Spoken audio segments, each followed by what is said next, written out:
How do we break it? And before through programs of this nature. Okay. It's simple. It's about exposure. It's about awareness. And we got to step it up. It's about volume and velocity. We can't write them off. They can be reached. Something that Lynn Bias, the young basketball player who died from an overdose of drugs, his mother said something, I believe, that all young people are reachable, teachable, and redeemable. And we must keep that in mind. Judge not according to appearances. They're reachable, they're teachable, and they're redeemable. What we have to do for those that we don't reach is go back to the drawing board and come back with a different strategy. And the other thing that I wanted to bring up, you mentioned your mother earlier, and a lot of what's going on too is, I think, is prevention. Because a lot of these young men and young women are growing up in single-parent households. So we talked about the fact that, especially in the African-American community, 70% of African-American children are growing up in single-parent households. It's higher than that. But there's a difference, though. I came up in a single-family household. My mother raised 7 children. However, she didn't do it by herself. She had other men that participated in that process that we call the village, okay? However, there's a difference, though. And the difference is the mothers are younger, and they also do drugs. That's the difference. That was the breakdown. Because when you have, I went to a center to speak to young mothers. When I got there, I could not speak. I lost it. What happened? Because I saw little girls 10 to 12 years old who had 2 and 3 kids. You see a little girl 10 years old, body swollen with a baby, and the person who's head of the household saying, hey, they're grown now, they made grown decisions, they're women now. What are you talking about? 10 years old. I couldn't get my words out. These kids had to be victims of molestation or rape or incest. They're 10 years old, 12 years old with 2 and 3 kids. So it's a whole different situation, and we have to handle it, and we have to do awareness campaigns, we have to educate, and we have to change up our strategy, and everybody at all levels of our community have got to sound the alarm and become engaged in the process and move with a sense of urgency before it hits a critical mass and it's beyond our control. And you're talking about doing some programs with the prisons. Tell us a little bit about that. It is a program. See, I believe that when you look at 1 out of every 4 African American male ends up in jail, and that we have in many cases, in many cities, more African American males in jail than we do in colleges and universities. That's a problem that we can reverse. Nobody's going to come in our community and stop that and reverse that. We can do that. We have a program that implemented within 5 years, we'll be able to reduce the dropout rate, increase the high school graduation rate and college graduation rate, reduce the teenage pregnancy rate, reduce the crime and the homicide that's taking place in our community because of the self-hatred, helping our people to begin to understand that their lives have value. 94% of black men are killed by other black men. So there's a level of self-hatred that we're manifesting. When you begin to think about the words of Dr. Carter G. Woodson, who said, if you can determine what a man shall think, you never have to concern yourself with what he will do.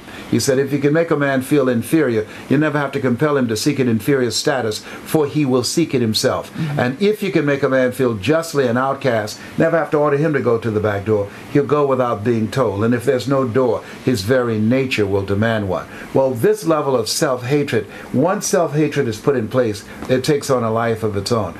We have to interrupt that. That's why I'm training and developing other speakers. That's why we produce the programs that we do, to 1, give us a larger vision of ourselves beyond our circumstances and mental conditioning, 2, increase our sense of worthiness, where we come to believe that we deserve more out of life and stop sabotaging ourselves with drugs and other self-sabotaging activity, and 3, begin to decrease the level of unconscious self-hatred that causes us to kill each other and destroy our own community and destroy our possibilities of creating a brighter future for our children. This is wonderful.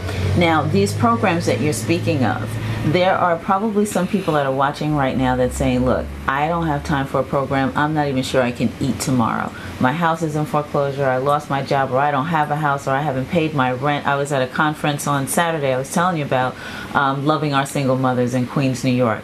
That conference, there were so many single women there, and many of them weren't that 10, 12-year-olds. These are like 20, 30-year-old women.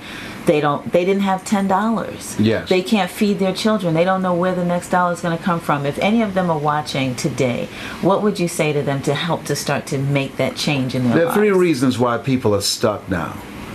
Number 1, they don't know what they have going for them. And number two, they don't know how to earn money with what they have going for them. And three, they don't know how to gain access to the people that will help them make a living with what they have going for them.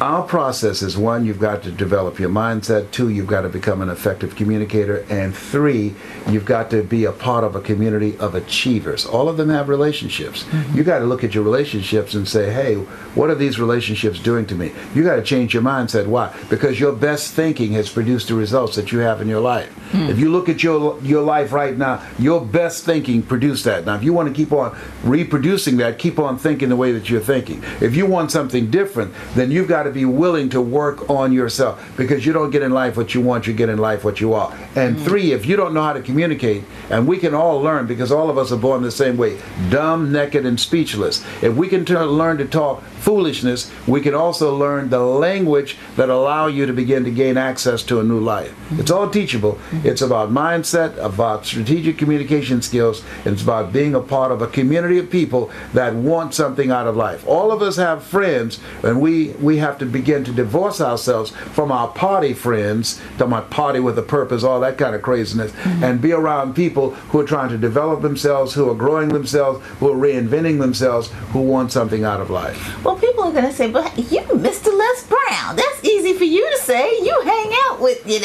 Jack Canfield and Mark Victor Hansen and, Yes. Maya and Angelou. All of us are born the same way, dumb, naked, and speechless.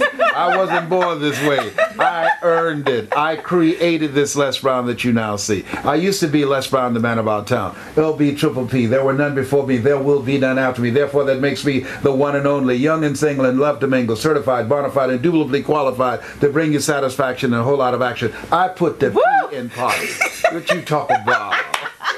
You put the P in party. I put the P in it. Let the record show. Leave 3 o'clock in the morning. Say, where the party? All right. So I'm talking about what I know. Yes. I'm among the cooties and the cornbreads. I'm talking about what I know. Okay? Yeah. Come on. At some point in time, you got to die to who you are now to give birth to who you can become.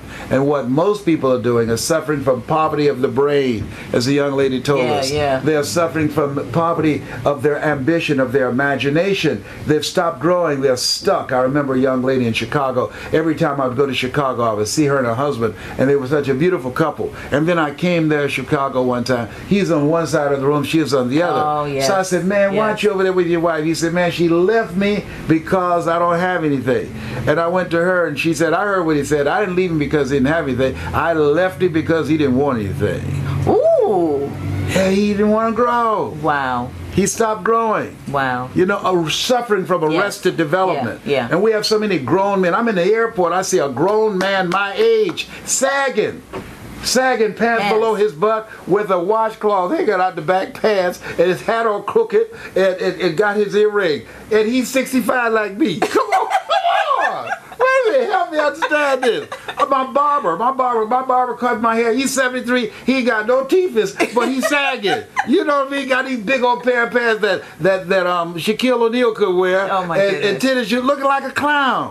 When you're in the airport and you see African American men coming through, the rest of the world looking at us, and we look like fools. Oh my gosh. We look like clowns to the rest of the world. The way you dress determines how you are dressed. I was standing in the airport, honestly, and this is my armor of impact. I hate suits. Okay. But I know this is my money suit. Right. My navy blue, my red. President Obama wears that very, when you give the State of the Union. So I'm standing at the airlines, right? And it's late. The flight is taking off late. And so I'm in coach. So there's one seat left in first class. White guy comes up with tattoos all over him, and it's his seat. And the lady gives him my coach ticket and gives him, she said, sir, you are late. And gave him this ticket for coach and said, sir, you may go on now. And gave me his first class ticket. Oh my goodness. Because of the way he was dressed. Okay? So what's happened in our community, just some basic, simple things that people don't take into account. That's why so many African American males end up in jail. Because when the police run in our community, they don't know who to arrest. Because they all look the same. Yeah, absolutely. And not looks the same features anymore the way we used to say it when we were younger, but looks the same as far as the dress. Yes. But let me ask you something. If you dress like you just got out of jail, or on the way to jail, or you should be in jail, you can look for that. Now, doesn't mean that even when you dress like I am, you can still get arrested. Absolutely. Okay?